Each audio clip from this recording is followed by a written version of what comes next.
Bakit? Wala na ba akong halaga sa'yo, ha? O sawa ka na sa paggamit sa akin? Ano? Pinagsawaan mong paggamit sa akin katulad ng paggamit mo kay Salve para marating mo ang ambisyon mo! Kung yan ang gusto mong isipin, bahala ka! Wala kang pinipiling tao, ano? Kahit na sino gagamitin mo!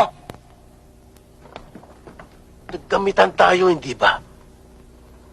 Kaya tayong dalawa nababagay.